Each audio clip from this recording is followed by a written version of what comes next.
하나님의 말씀을 봉독합니다.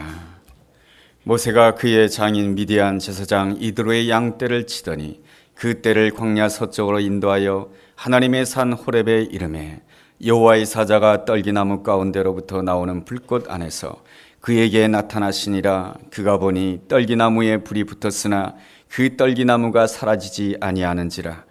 이에 모세가 이르되 내가 돌이켜 가서 이 큰 광경을 보리라. 떨기나무가 어찌하여 타지 아니하는고 하니 그때 여호와께서 그가 보려고 돌이켜 오는 것을 보신지라. 하나님이 떨기나무 가운데서 그를 불러 이르시되 모세야 모세야 하시매 그가 이르되 내가 여기 있나이다. 하나님이 이르시되 이리로 가까이 오지 말라. 내가 선 것은 거룩한 땅이니 내 발에서 신을 벗으라. 하나님께서는 언제나 우리를 찾으시는 하나님이시며 또한 우리를 부르시는 하나님이시며 우리와 만나주시기를 원하시는 좋으신 하나님이십니다. 우리 삶 가운데 가장 중요한 것은 바로 하나님을 만나는 것입니다. 내가 오늘 어떠한 형편 가운데 있다 할지라도 하나님을 만나게 된다라고 한다면 내가 누구인지를 깨닫게 되는 것입니다. 내가 이러한 사람이었구나. 그런 것을 깨닫게 되었을 때에 내가 갈 길이 보여지게 되는 것이고 내가 무엇을 해야 될 사람인지를 알게 되는 것입니다. 내가 누구인지를 알고 내가 무엇을 해야 될까? 그것을 안다라고 한다면 이전과는 다른 새로운 은혜, 하나님께서 준비해 놓으신 새로운 축복을 누리는 복된 사람이 될 수가 있는 것입니다. 오늘 본문에 나와 있는 모세가 바로 그러한 사람입니다. 모세는 전에는 내가 누구인지 몰랐습니다. 그리고 어디로 가야 될지도 몰랐습니다. 그렇지만은 하나님을 만난 이후에 내가 누구인지를 알게 됩니다. 그렇구나. 내가 하나님의 종이구나. 나는 바로 이스라엘 백성들을 400년 동안 애굽 땅에서 노예 생활하던 이 이스라엘 백성들을 하나님이 준비해 놓으신 젖과 꿀이 흐르는 땅 가나안 땅으로 인도하는 것이 내가 할 일이구나. 그러한 것을 깨닫게 되었을 때에 그의 삶 앞에 어려운 일이 있고 문제가 있다 할지라도 그 모든 것들을 넘어서서 하나님께 영광 돌리는 복된 삶을 살 수가 있었던 것입니다. 그러한 점에 있어서 내가 누구이고 내가 무엇을 해야 될 사람인지를 아는 것은 너무나도 중요한 것입니다. 모세의 경우 내가 누구인지를 몰랐을 때는 항상 나의 주장대로 내 고집대로 내가 원하는 대로 모든 것을 하려고 하였습니다. 물론 모세는 자기가 히브리인이라고 하는 것을 알고 같은 동족이었던 이스라엘 백성들을 어떻게 하든지 도와주고자 하였습니다. 뜻은 좋았지만은 그는 애굽인 한 사람을 죽이게 되고 도망자가 되고 실패자가 되는 안타까운 처지에 놓이게 됩니다. 모세의 인생을 본다라고 한다면 3주기로 나눌 수가 있는 것이죠.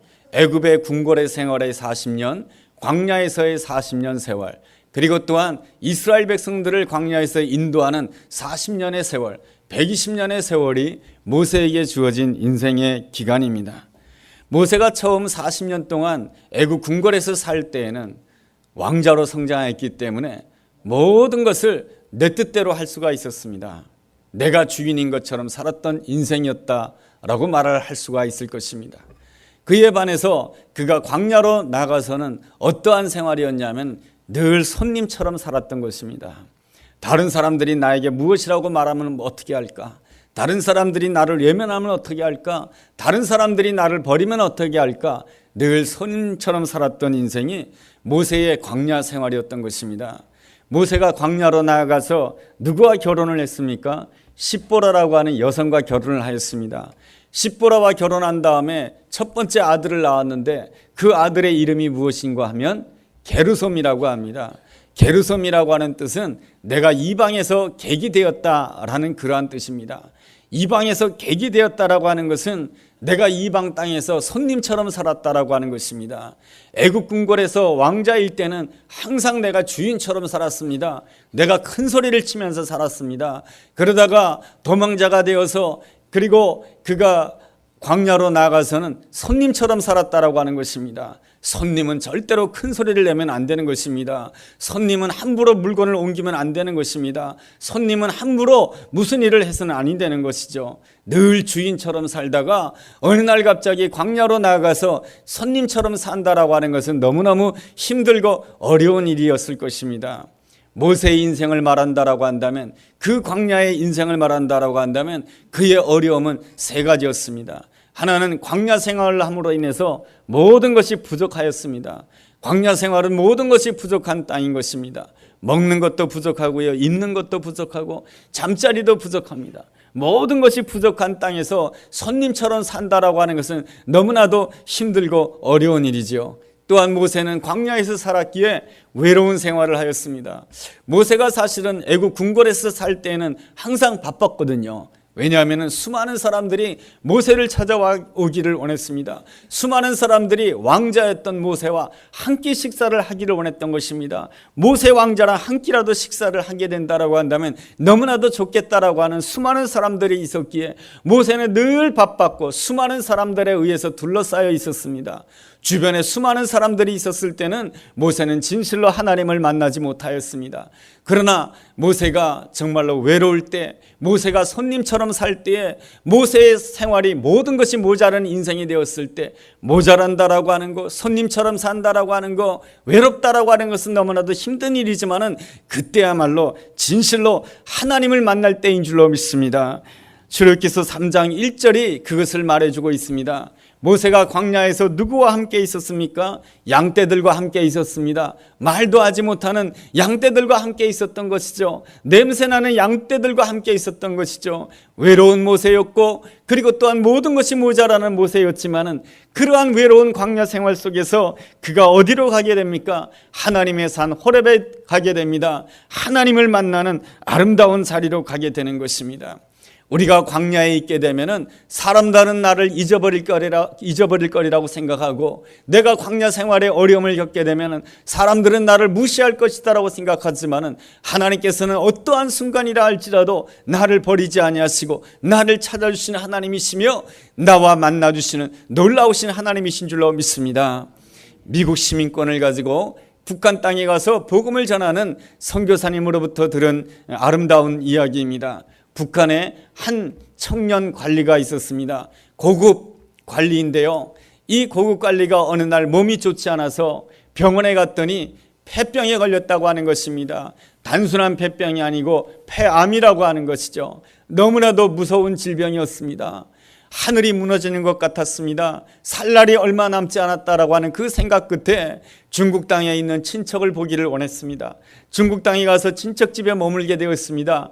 친척 집에 머무는 동안에 별로 할 일이 없어요. 그래가지고 라디오를 틀었습니다. 라디오를 트니까 그 라디오 소리에서 무슨 이야기가 들려오냐면 극동방송이 들려왔던 것이에요. 그 극동방송에서 무슨 이야기가 들려왔냐면은 어느 목사님이 성도들을 위해서 기도하시겠다라고 하는 것입니다.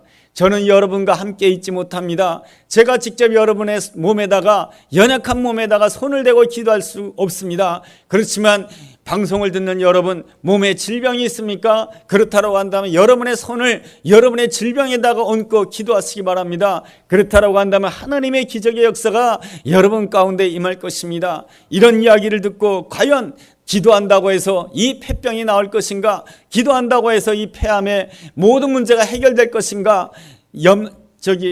의심이 들었습니다. 그럼에도 불구하고 믿져야 본전이지, 그러한 마음을 가지고 친척에게 성경책을 요구했습니다. 그리고 그 성경책을 갖다가 자기 폐에다가 댔던 것이죠. 폐에다가 대고 목사님이 기도하는 대로 그대로 따라서 하나님 앞에 기도했던 것입니다. 그러면서 목사님의 기도가 마치가 무섭게 큰 소리로 아멘 하면서 그 기도에 응답하였던 것입니다. 몸이 회복됐는지 잘 몰랐습니다. 한 달이 지났습니다. 그래서 다시금 북한 땅으로 들어가게 되었던 것이죠. 그런데 이상하게 몸이 가볍다는 생각이 들고 마음에 평안함이 들었던 것이죠. 그래서 병원에 가서 다시금 진단을 받고 엑스레이 사진을 찍어보니까 세상에 이 폐병이 다 나았다라고 하는 것입니다. 너무나도 감사하고 너무나도 기뻐가지고 다시금 중국 땅으로 갔던 것이에요. 그 친척집으로 갔던 것이죠. 그래서 그 친척을 통해서 중국의 가정교회를 소개받은 것입니다. 중국에는 중국 정부가 인정한 인정하는 삼자교회가 있고요, 중국 정부가 인정하지 않는 가정교회, 소위 말해서 지하교회라고 말하기도 합니다.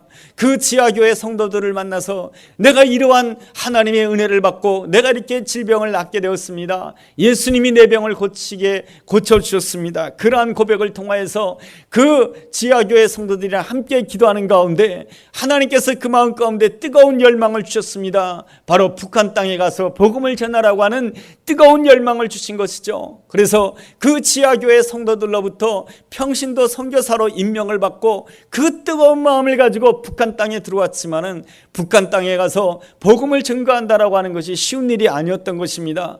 왜냐하면 복음을 증거하다가는 감옥에 갇힐 수가 있고 인민재판에 받을 수가 있고 사형당할 수 있기 때문에 그러한 것이죠. 내가 이 땅에 와서 복음을 전해야 되는데 어떻게 할 것인가 고민하다가 어머니를 생각하였습니다. 그래도 어머니에게는 내 이야기를 할 수 있을 것 같아요. 그래서 어머니에게 찾아가서 말합니다. 자기가 중국 땅에 있었던 그 일들을, 주님께서 내 질병을 고쳐주셨던 일을 어머니께 간증을 해드렸습니다. 그러자 어머니가 눈물을 흘리며 이렇게 말합니다. 내가 본래 교회 집사였는데 그 아들이 40세가 될 때까지 40년 동안 그 아들에게 한 번도 내가 예수 믿는 사람이야, 내가 옛날에 교회 집사였어, 하나님 앞에 충성하는 사람이었어 라고 말한 적이 없는 것이에요. 그런데 그 아들이 그렇게 고백했을 때 내가 집사였는데, 그러자가 그 어머니의 친정어머니, 그러니까 외할머니가 그 이야기를 들으면서 어머니가 눈물을 흘리면서 할머니가 이렇게 고백합니다. 나는 교회 권사였는데 하면서 또한 눈물을 흘리게 됩니다. 그래서 세 사람이 붙잡고 하나님 앞에 기도하게 되고 세 사람이 모여서 예배를 드리게 됨으로 인해서 세 사람으로 인하여서 교회가 시작됐다라고 하는 것이죠. 그 세 사람의 교회가 지금은 60명 정도가 됐다라고 하는 것입니다. 많은 사람이 모여서 예배 드릴 수는 없지만은 뿔뿔이 흩어져 가지고 서로 그리스도의 소식을 나누고 서로 말씀으로 교제하고 말씀으로 위로하는 아름다운 신앙의 공동체를 이루고 있다라고 하는 귀한 소식인 것입니다. 우리가 보기에 북한 땅은 우리와 같은 민족입니다. 그리고 또한 그렇지만 우리가 함부로 갈 수가 없는 것이죠. 우리와는 너무나도 멀리 떨어져 있는 땅끝과 같은 백성들과도 같습니다. 우리가 보기에는 저들은 우상의 땅이며 독재자의 땅이며 하나님이 버린 것 같지만 그럼에도 불구하고 하나님께서 이미 선택한 그 북한 땅에 있는 수많은 하나님의 백성들을 기억하시고 하나님께서는 결단코 포기하지 아니하시고 찾으시고 부르시고 하나님께서 만나주신 줄로 믿습니다. 하나님께서 저 땅끝에 있는 저 하나님의 백성을 만나주신다라고 한다면 이 성전에 나와 있는 모든 성도들에게도 하나님께서는 이미 찾으시고 부르시고 우리를 만나주시기를 사모하시는 말이 바로 우리가 섬기는 놀라우신 주님이신 줄로 믿습니다. 주님께서는 우리를 향해서 이렇게 말씀해 주십니다. 이사야서 49장 16절 말씀에 내가 너를 나의 손바닥에 새겼다라고 말씀해 주고 있습니다. 주님께서는 내 이름을 잊지 않기 위해서 주님의 손에다가 손바닥에 새기고 나를 기억해 주신다라고 하는 것이죠. 그렇다라고 한다면 그 놀라우신 주님을 나의 주님으로 영접해야 될 줄로 믿습니다. 예수님을 나의 주님으로 영접한다라고 하는 것은 무엇을 뜻하는 것입니까? 이제부터는 내가 예수님의 종으로 살겠습니다라고 고백하는 것입니다. 오늘 이 순간부터 주여 내가 주님의 종으로 살겠습니다 고백하는 그 순간부터 주님께서 나를 찾아주시는 음성, 나를 불러주시는 음성, 나를 만나고자 하는 그 놀라운 음성을 듣게 될 줄로 믿습니다.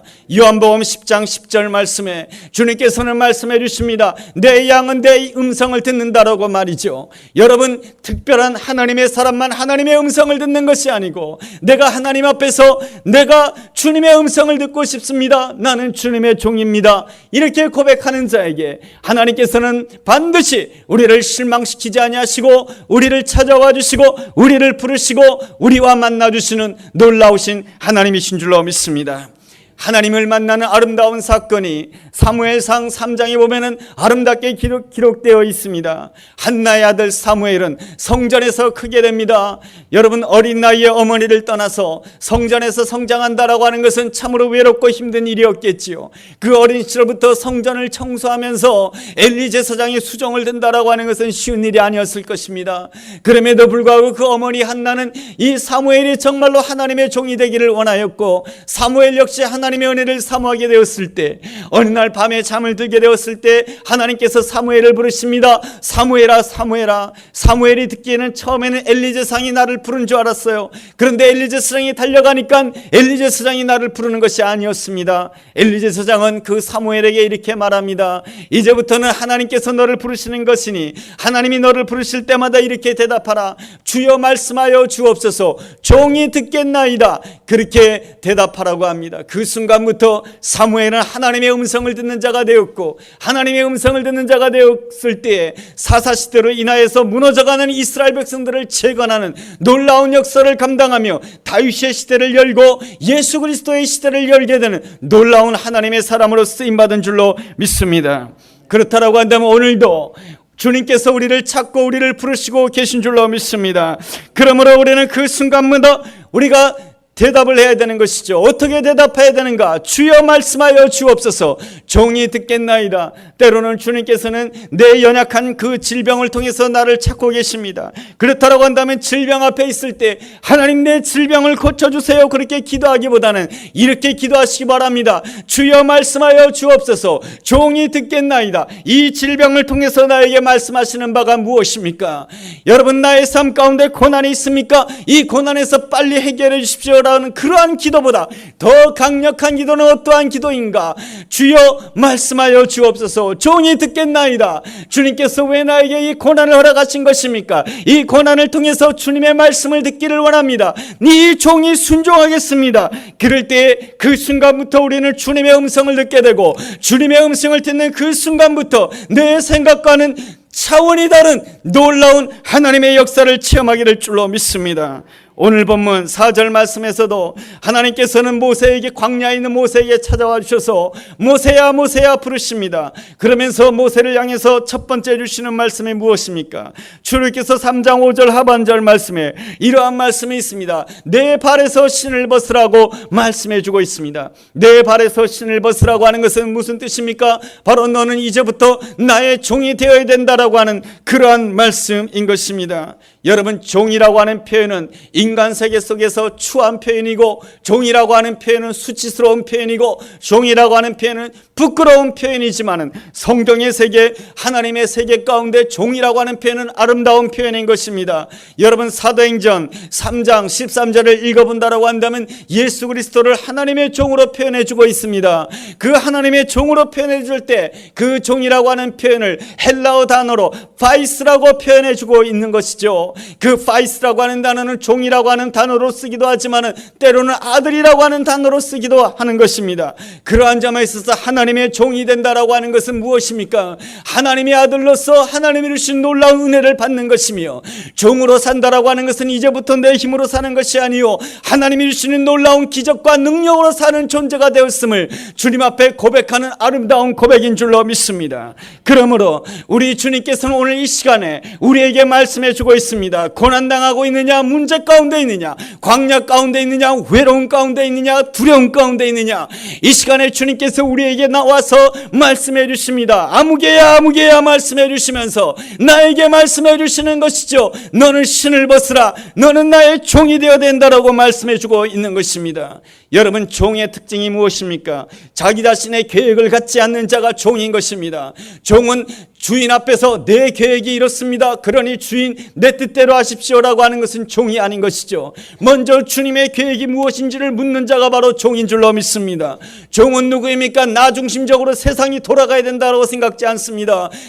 내가 배고프니까 먹어야 된다고 생각지 않은 것이죠. 내가 옷을 입고 싶으니까 옷을 입는다고 생각지 않은 것이죠. 주인이 내가 무엇을 하는 것을 좋아할까? 주인이 내가 어떻게 하는 것을 좋아할까? 늘 주인을 먼저 생각하는 자가 종인 것입니다. 주님께서는 왜 우리로 하여금 너는 신을 벗으라고 말씀해 주시는 것입니까? 너는 종이 되어야 된다라고 말씀해 주시는 것입니까? 우리를 향하신 하나님의 아름다운 계획이 있기 때문에 그런 것입니다. 내가 생각하는 계획보다 더 높은 계획이 있는 것이고, 내가 기대하는 것보다 하나님께서 나를 위해서 더 좋은 것을 예배해 놓으신 놀라우신 주님이신 줄로 믿습니다. 또 왜 너는 나의 종이라고 말씀해 주시는 것입니까? 겸손하라고 하는 것이죠. 그러므로 우리가 겸손한 마음으로 주님 앞에 나아갈 때마다 주여 말씀하옵소서, 종이 듣겠나이다. 그럴 때에 내 생각을 뛰어넘으시는 놀라운 하나님의 은혜와 기적의 역사가 우리 가운데 함께할 줄로 믿습니다. 모세는 바로 이 출애굽기서 3장 말씀을 통하여서 주님께서 모세야 모세야 말씀하실 때 너 발에서 신을 벗으라고 했을 때 신을 벗고 주여 말씀하여 주옵소서, 종이 듣겠습니다 하는 마음으로 주님을 따라갔습니다. 그리함으로 인해서 그의 인생 가운데 많은 어려움도 있었지만 그 어려움을 넉넉하게 이기고 승리하는 놀라운 역사를 거둘 수가 있었던 것입니다. 여러분, 출애굽기서 14장에 본다라고 한다면 모세가 이스라엘 백성들을 이끌고 출애굽을 합니다. 그런데 그 앞에 홍해바다가 놓여져 있습니다. 앞에는 홍해바다가 있고 뒤에는 애국 군대가 쫓아오고 있습니다. 너무나도 절망스러운 상황 가운데 있었습니다. 그랬을 때 이스라엘 백성들이 어떻게 했습니까? 출애굽기서 14장을 읽어본다라고 한다면 이스라엘 백성들이 하나님 앞에 부르짖었습니다. 하나님 앞에 간절히 기도하였습니다. 그렇지만은 기도하고 난 다음에 그의 입술에서 나온 말들은 원망이며 불평이었던 것입니다. 여러분, 기도하고 난 다음에 왜 입술에서 원망이 나오고 불평이 나오는 것입니까? 그들의 기도가 자기중심적인 기도였던 것입니다. 그들의 기도는 무엇에만 머물러 있냐면 어떻게 하면 이 위기에서 벗어날까, 그것만 생각하고 하나님 앞에 기도하였기 때문에 하나님 앞에 기도하다가 눈을 떴을 때는 하나님을 향해서 찬송하지 못하고 감사하지 못하고 불평하고 원망할 수밖에 없게 되었을 때 그들 앞에는 놀라운 역사와 기적의 역사가 일어날 수가 없었던 것이죠. 반대로 모세는 어떻게 하였습니까? 그 가운데 하나님 앞에 무릎을 꿇었습니다. 주여 말씀하여 주옵소서, 종이 듣겠나이다. 주여, 내가 하나님의 뜻대로 이스라엘 백성들을 여기까지 인도하셨사온데 어떻게 우리 앞에 홍해바다가 있고 우리 뒤에 우리를 쫓아오는 대적 애국 군대들이 있는 것입니까? 주여, 이 가운데 하나님께서 허락하시는 뜻이 무엇입니까? 주여 말씀하여 주옵소서, 이 종이 순종하겠습니다. 순종하겠습니다. 그랬을 때에 이 모세의 마음 가운데는 뜨거움과 성령 충만함이 임함으로 인해서 모든 이스라엘 백성들을 향해서 출애굽기서 14장 13절과 14절을 통해서 놀라운 선포를 하게 됩니다. 여러분들, 이 시간에 하나님께서 행하시는 구원을 보십시오. 하나님께서 여러분들을 위해서 싸우실 것입니다. 여러분들은 가만히 있으십시오. 여러분들은 가만히 있다 할지라도 하나님께서 여러분을 위해서 싸우시는 놀라운 역사를 보게 될 것입니다. 그렇게 놀라운 믿음의 선포가 있게 되었을 때 그 선포 앞에 놀라운 날선 검이 앞으로 나아갈 때에 하나님의 은혜 가운데서 홍해가 갈라지게 되고 뒤쫓아오는 대적 원수 애국 군대는 그 홍해바다에 수장되는 놀라운 역사가 일어난 것입니다. 이것이 바로 하나님이 행하시는 놀라운 역사요, 주님 앞에서 주여 말씀하여 주옵소서, 종이 듣겠나이다. 이 놀라운 고백을 통해서 하나님이 행하시는 놀라운 기적이요 은혜인 줄로 믿습니다. 주님께서는 오늘 우리에게 말씀해 주십니다. 이스라엘 백성들처럼 기도하지 말라고 하는 것입니다. 누구처럼 기도하라고 말씀해 주고 있는 것입니까? 모세처럼 기도하라고 하는 것이죠. 모세처럼 기도한다라고 하는 것은 무엇입니까? 내 뜻과 내 주장을 다 내려놓고 오 하나님 말씀하여 주옵소서, 종이 듣겠나이다. 이 상황을 왜 나에게 허락하셨습니까? 주님께서 나의 자존심을 내려놓으라고 하면 내가 내 자존심을 다 내려놓겠습니다. 주여 용서하시라고 한다면 내가 용서하겠습니다. 주님이 원하는 뜻이 무엇입니까? 나로 하여금 머리 숙이기를 원하십니까? 그렇다고 한다면 내가 머리를 숙이기를 원합니다. 나는 없어졌습니다. 예수님만이 나의 종입니다. 예수 그리스도, 나를 위하여 십자가 지신 예수님만이 내 인생의 진정한 주인이시며 나는 종입니다. 말씀하여 주옵소서, 종이 듣겠나이다. 그럴 때에 모세 앞에 일어났던 놀라운 기적의 역사가 우리 가운데도 동일하게 오늘 우리 삶 가운데 일어나게 될 줄로 믿습니다. 하나님께서는 우리 삶 가운데 왜 광야를 허락하시는 것입니까? 그것은 나를 낮추기 위한 것이며 그 외로움을 통하여서 주인처럼 살지 못하고 왜 하나님께서는 나로 하여금 손님처럼 살게 하는 것입니까? 왜 나는 항상 눈치를 보며 살아야 되는 것입니까? 왜 나는 아내의 눈치를 보며 남편의 눈치를 보며 나는 왜 사장님의 눈치를 보며 왜 나는 늘 그렇게 살아야 되는 것입니까? 그것은 하나님께서 나로 하여금 그 광야 생활을 통해서 겸손하라고 하는 것이며 그리고 또한 우리로 하여금 철저히 철저하게 하나님 앞에서 종이 되라고 하는 것입니다. 주님께서 우리를 향해서 종이 되라고 하는 것은 수치스럽고 부끄러운 삶을 살라고 종이 되라고 하는 것이 아니고, 이제부터는 너의 힘으로 살지 말고 내가 주는 하나님의 능력과 하나님의 기적으로 살라고 하는 놀라운 하나님의 계획과 뜻이 있는 줄로 믿습니다. 이 놀라운 사실을 믿음으로 받아들인다라고 한다면, 예, 내가 그렇게 하겠습니다. 주여 말씀하여 주옵소서. 종이 듣겠나이다. 그랬을 때 모세처럼 홍해 앞에서 담대하게 선포했던 것처럼 우리도 우리 앞에 있는 그 모든 문제 앞에서 두려워할 것이 아니고 믿음으로 담대하게 선포하게 되었을 때 날마다 승리하게 되는 역사가 우리 가운데 임하기를 줄로 믿습니다. 그 놀라운 은혜가 우리 모두에게 함께하게 되기를 주의 이름으로 축원합니다. 기도하겠습니다. 하나님 아버지, 광야를 허락하신 것은 하나님을 만나는 놀라운 기쁨을 허락하시기 위한 것임을 믿습니다. 광야를 통해서 내가 더 겸손한 자가 되기를 원합니다. 나의 신을 벗고 내가 주의 종입니다. 말씀하여 주옵소서. 순종하겠습니다. 그럴 때 내 앞에 어떠한 문제가 있다 할지라도 그 문제를 넘어서는 하나님의 놀라운 능력과 기적을 체험하는 우리 모두가 되게 하여 주옵소서. 예수님의 이름으로 기도했습니다. 아멘.